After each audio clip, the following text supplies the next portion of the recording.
කිට දරුවෙක් බිහි කරන්න කල්පනාවක් තියෙනවා නම් ඒ බිහි වෙන දරුවා වෙනුවෙන් යුතුයකම් පහක් කරන්න කියලා.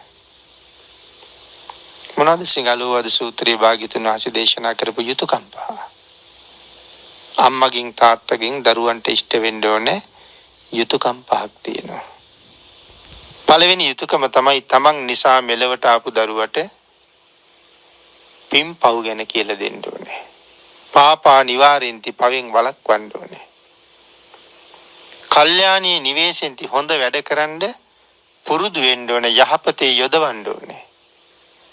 සිප්පං සික්ඛාපෙන්ති තුන්වෙනියට දේශනා කළා හොඳට උගන්වන්න ඕනේ කියලා.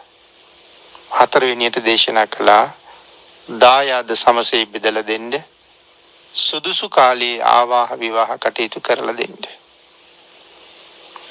ඉතින් මේ යුතුයකම් ටික කරන්න බැරි නම් ඒ දරුවා මේ ලෝකෙට බිහි කරන එක තේරුමක් නැහැ කියලා තමයි දේශනා කළේ. ඒ විශාල ගැඹුරක් සහිතව.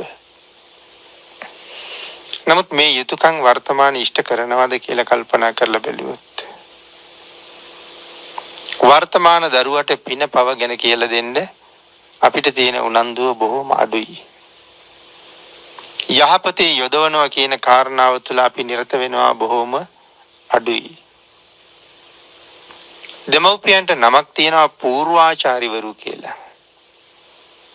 විධිමත් පාසලට පිටත් කරන්න කලින් ගෙදර තියාගෙන දරුවට උගන්වන්න දේවල් ගොඩක් තියෙනවා. ඊටාම ලාබාල කාලේ මනසේ තැම්පත් වෙන දේවල් ජීවිතේ බොහෝ කාලයක් පවතිනවා. ඒ නිසා ඉපදුන දවසේ ඉඳලා අවුරුදු 5ක් 6ක් විතර යනකම්ම අපිට ගෙදර තියාගෙන උගන්වන්නයි තියෙන්නේ. ඒ කියන්නේ මව්පිය දෙන්නට පූර්වාචාරිවරු කිව්වේ. මොනවද උගන්වන්න තියෙන්නේ? මුලින්ම උගන්වන්න ඕනේ අම්මා කියන්නේ කවුද කියලා. ඒ කියන්නේ අම්මගේ ගුණය ගැන කියලා දෙන්න ඕනේ. තාත්තගේ ගුණය ගැන කියලා දෙන්න ඕනේ.